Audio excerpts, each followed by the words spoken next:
teachers just are like the most experienced and so multifaceted, and it's unfortunate that you have to like convince people of that. I found that a lot in my interviewing experiences. I made it very far in a lot of interviews, and then in the end, every time they chose a candidate, they would always say, "You're a great candidate and I would choose you," but the only thing that set the other person apart is they had more experience. And I would think to myself, they actually have just as much as experience as me. My experience just looks different, and you don't see the value, but it's just as applicable as what they're doing. And that's just something that was frustrating. But then another thing that I did mentally was I got a nutritionist and a trainer, somebody to help me with my physical and my mental well being. She's a mindset coach. I realized I was having a lot of mindset habits. You were talking about bad mindset. You were talking about like you need to drink water, you need to do these things. There was a lot of self care that I was lacking in myself that also contributed to my own burnout as well. So I said if I was going to take a break, that break was going to be worthwhile. And so I did a lot of stuff. I got therapists, got different things to take care of myself as I am taking this year off to make sure that when I come back, I am holistically the healthiest that I could possibly be. I love the choice of words holistically. And that's looking at not just whole with a W whole, but Yeah. also looking at nurturing your soul, Mm-hmm. so I can really appreciate you saying that. Wow. So I love the fact that you got a therapist because Yeah. we can't clean up our own shit. You know what You're I'm saying? right. We cannot. It's just so impossible. We think that we can, because as Yep. black girls, we got all the power, all the skill set, all the talent, and we do. But sometimes we definitely need some outside support to kind of Yep. guide us in a way that, we are not teetering on this line of Yeah. going back and forth, So I am proud to hear that. Thank you so much, sister. Yes, that sounds amazing. Amazing. So that's financial and that's mental, right? Yep. What about professionally? How did you select what jobs or what industry to get into beyond teaching? It still needed to be education in some capacity. Like I don't hate education. I don't have hate for education. I wasn't like running as far away from education. I wanted it to be at a school, at a university in some capacity. I wanted to be working at a board. I just wanted to still be related to education. So everything I applied for a private school that was a different type of education where they weren't under the board of education, so they had a lot of more freedom and autonomy. Yeah. That was something that I was interested in seeing what that looked like. But mostly I applied for Georgia College or different college opportunities in academic advising, which is ultimately what I ended up doing. Success coaches, graduation coaches, anything that was still working with students. I just love students, and I was looking for that. I started leaning on my mentor, working a lot on my resume, headshots, changing up my wardrobe, and really honestly recording myself and practicing getting myself out there on interviews and talking and marketing myself. And just, how can I explain to the best of my ability the level of expertise and skills that I've gained in education, and how that has not hindered me in any way, but how that has made me more marketable and amazing as a person, and has really shaped me as a professional to be able to withstand any industry, honestly, far better than I would have had I not been an educator. I love that. I love that. So level-headed. You are. You're so level-headed. And that speaks phenomenal. For one, sometimes people don't really understand the thoughts behind a teacher, just like they don't understand our experience and what we actually do. But in order to be a teacher, you've got this level of thought processes Yep. that can, overcome a whole lot of, other industry people that I've seen, the toughness, we definitely have to be thick skinned if you Yep. heard that before, and just knowing that what people say around us or even to us may not be the truth. Some Absolutely. students can say some things that, Oh, is yes. all out of line, but we have to have this not only a tough exterior, but this affirmation within ourselves Yep. to know who we are regardless of what's going on around us. And teachers are strong, they are resilient. Hmm. We are so many things. And Yep. when you said that you had to explain to people what type of experience you really have, you can sit in the CEO's job in their seat and actually Okay. do, what I'm saying, as a Yes. teacher, because we wear all of these hats and we Hats at have the same all of this, time. absolutely, the multitasking, You're all of those juggling. things. So it is a cross industry training that we have, but others just don't see it, other industries. And I think that comes from the lack of respect It society is. has put on You're educators. exactly right. No, and I've seen it. I've interviewed because this is my time to start my exit. I'm going to either retire and come out for good, or I'm going to leave and then come out for good. But Yeah. I've been interviewing in the past couple of years and really having to explain, Yep. you've done all of this. You can do, yes, Yes. I'm not lying. I can do these things, and every talent that we have as an Yep. professional educator can be cross-referenced to several other industries. Absolutely. So I completely understand, the I'm grateful life. for that. It made me feel like I was going crazy. I'm like, what? Yes, it's not you. It is not you. And I think it's societies and It is. and how society has portrayed a teacher, the reflection that we have on society. Yep. You're right. And it's so downgraded now, and not just there, but we know the story. We we live do. it, absolutely, absolutely. So tell me about your new rituals, and I call them rituals, but to me they're sacred, which is why I call them rituals. But your new routines, you mentioned, eating properly and maintaining your self-care, and just looking at things differently now, so that this clarity that you have can be maintained. Yeah. You don't fall back into the pits of burnout. So tell me about those your new rituals that you do. Like, do you have a morning routine or night routine, or what is that? Yeah. This is gonna sound insane, but I actually go to work an hour early. And that sounds crazy, but I actually always enjoyed it before. But now I do it to give me time to get in my office.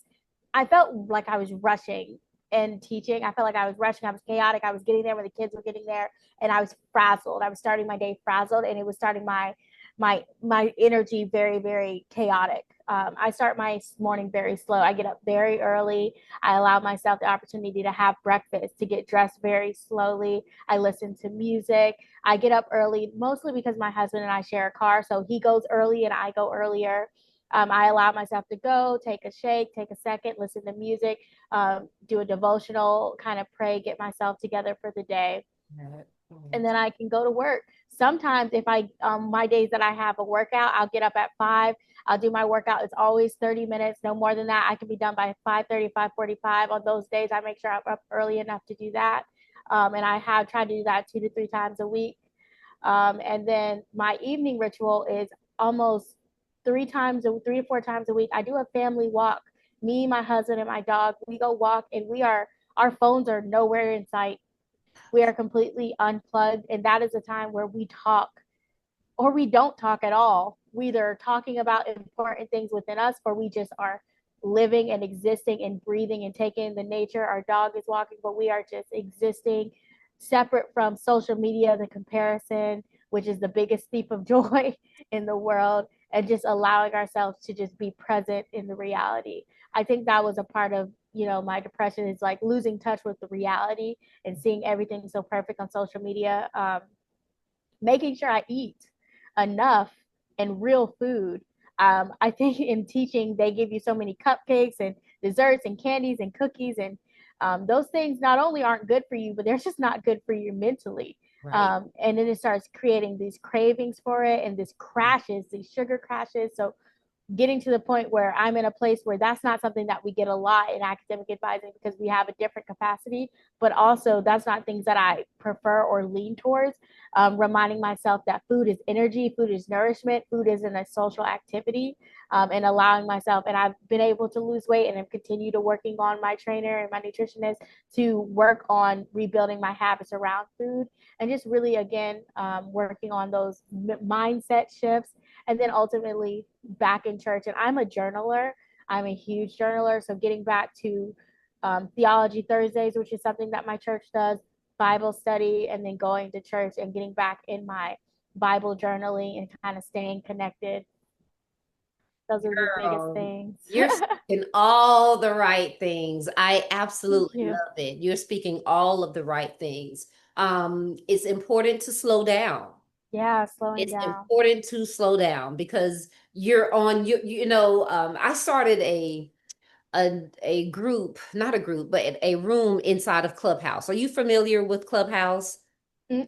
It's an audio app where communities can come together, and it's Mm-hmm. strictly audio. So you're talking and you're teaching and things of that nature. It's been out. I think it came out during COVID. As a Oh, matter of really? fact, it did. But I've been on there since then, and I'm in this group community called Black Girls Talk, and we Mm. host rooms that relate to the grown Black girl who Mm. is doing things and developing personally and just trying to find and finding herself. Yeah. So this morning, it's Sunday. Yeah, so Sunday just started today.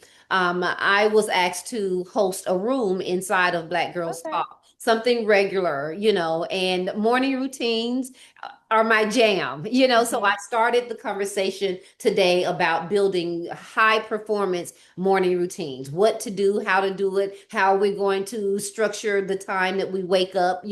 So it's like a 12-week conversation that we're having, but we're strictly speaking about morning, and then I'll lag in or tie in night routines as well. And when I said that you're speaking all of the great things, journaling, being present, Mm-hmm. being grateful, just not having your Yeah. phone separating from that energy of our cell phones. That's Yeah, super absolutely. important.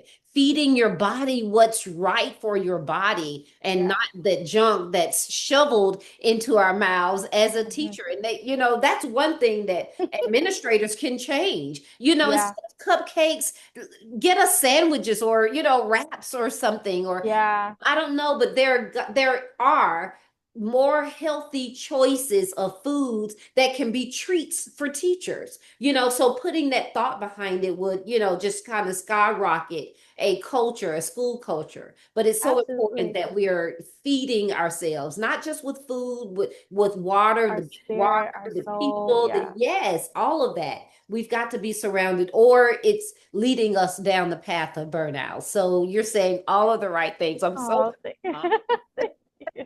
so very proud to hear you speak about these things. So as we wrap up, sis, tell me, what type of advice would you give in your today that was Okay. different from maybe, let's say, April you? What advice will you give a teacher today who is on the brink of burnout, or is burning out, or has burned out and don't really know? Because a lot of us go through that thing and Yeah. know that we're burning out. We don't know that, oh, we need to stop and back up. So what kind of advice would you offer someone who is perhaps a new teacher, and she's in her third or fourth year, not quite at that fifth year mark, but studies show between year 3 and year 5 is when Yeah. new teachers kind of give up. What could you advise a new teacher right now that will save that teacher? I have a couple thoughts. The first thing I thought is that you don't have to wait till you're done to be done. You don't have to absolutely wait until you're completely burned out and you hate the profession to step away. You can step away in love and say, you know what, I love teaching so much that I know it's time for me to step away and do some inner work so that I can come back and be who I know that God has called me to be. Because a lot of people who are educators have been called to be educators. It's in their heart and it's in their spirit to be that. And the other part of it, with that being, it's okay to walk away, like it is okay to come back. And the other part of it is there is a way to take care of yourself within the profession. And I think had I done that early on, I wouldn't have needed the break that I'm taking now. Had I have found a way to set boundaries for myself, um, I'm a morning person, so coming in early wasn't an issue. But did I need to stay late that same day too? No. There's a way to find a way to rejuvenate yourself and set boundaries within it. Find a community of people who love teaching, who want to stay in teaching, who have resources, who have stayed in it in a long time, and talk to them and see what they are doing. There are people who have been able to stay a long time, and there's a reason. Talk to those people. There's a community of people who want you there and who want you to want to be there, and not just staying there for a paycheck. There are people who are there because they love it, and they love teaching, and there's a greater purpose in it. And just use all the resources and know that you're not alone. Because I think towards the end, I started feeling alone. And what I have found out since leaving through my TikTok platform more than anything is actually everything that I felt that I was alone about, I'm not alone. And in the most beautiful way. And I said this earlier, I'm not special. I'm not the only person going through this. And if I would have realized I had such a community, I would have realized I had so many more resources that could have probably kept me from getting to this point. Yeah. I am grateful for the break, but if I could have done something that would have kept me from hitting such a dark place, I would have absolutely taken advantage of that. And so if you can be proactive instead of reactive, I would highly recommend that 100%. I love it. I love it. So well said. So well said. The exact statements that I share with other teachers, let's beat it before it beats us. Yes, absolutely. Recognize it. Here are some tips on how to recognize what burnout really looks like because Yep. we may not know what it looks like. When you're feeling a certain way, question that. Yes. The feelings are valid, but question what's causing this, and all of Mm-hmm. that really comes from you attaching yourself with a community, you Yep. being consistent in what you're doing. And I always add the third C, get a coach, get someone Yep. who's on the outside that can support you, who's gone through that thing, Yep. not just somebody that says, well, I think I can, you really need someone who has walked the walk and to guide you because those experiences really speak volume. Thank Yes, they you. speak volume. I love that. You also said, take care of yourself. Take care Yes. of yourself. Absolutely. And that's something that should be consistent. But sometimes we as teachers, our goal is to take care of others, Exactly. and that's what we put in the forefront. But no, if you can't take care of someone else, if you are raggedy and broken down. So it's so Absolutely. important to shower yourself, to take Yeah. full advantage of your existence and being Exactly. present in that space allows for us to do that. I just absolutely adore this time. Thank you. Oh, I've girl, enjoyed you it so are much. amazing. I'm so proud to sit right here in front of you, Thank have you. this conversation, and share it with others because so many other teachers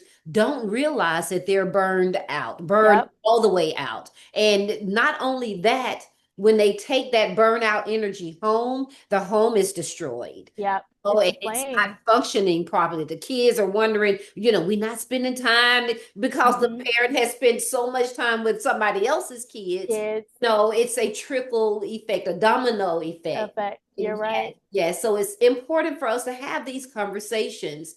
And that's really what the burnout cure for teachers is all Is. about. Just taking the time to identify with those strategies to Yeah. prevent and eliminate burnout because the children are really suffering in the end. They are. Yeah, yeah. And if the teacher is a child, that teacher is suffering.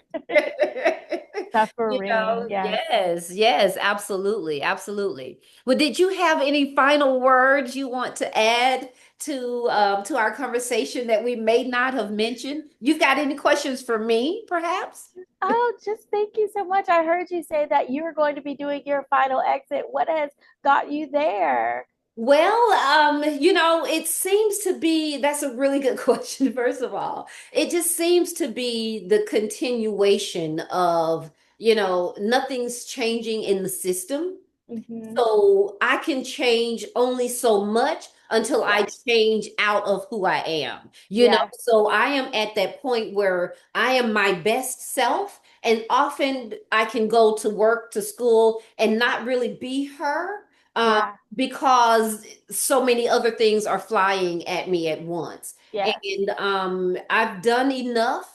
I've helped many, many children along the way. I supported many teachers and administrators along the way. And there are some other gifts that I really want to explore. And Amen. being 54, I'm still so young, Okay. girl, and Listen. I can do so many things. And I'm just ready to do that with the freedom of time and the freedom of money, of course, So I'm just looking to explore more of who I truly am.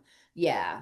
Yeah. Are you going to continue to support teachers in this capacity with like resources and coaching and the book on the side, even if you do exit teaching? I believe I am because I've invested so much time and energy into it, blood, sweat, and tears. Yeah, 30 years, that's a long time. that's a long time. That's a long time. And I haven't just been sitting back looking, I've been active and Yeah, busy and, really moving the needle in education. And yeah, yeah, I will forever give back because there will always be teachers. AI is not replacing teachers, they're not. AI is replacing other positions and jobs in other places, but we don't have a thing to worry about. We So don't. because of that, then it's evergreen, and I will always be available to support a teacher, especially if that teacher is looking to exit and even find business goals. So Yeah, that is another specialty of mine, and I'm definitely down for supporting educators with that. So yeah. I'm so happy to hear that. When I get back into education, I'm be texting you. Hey, absolutely, absolutely. I want you to stick with me so that we can Yes, see each other grow right now. absolutely. It's so phenomenal to have that support. So let's do that. Yes, thank you so much for this opportunity. It's been beautiful, honestly, this evening. Oh, you are so very welcome. Thank you so much for joining us. Let me sign off.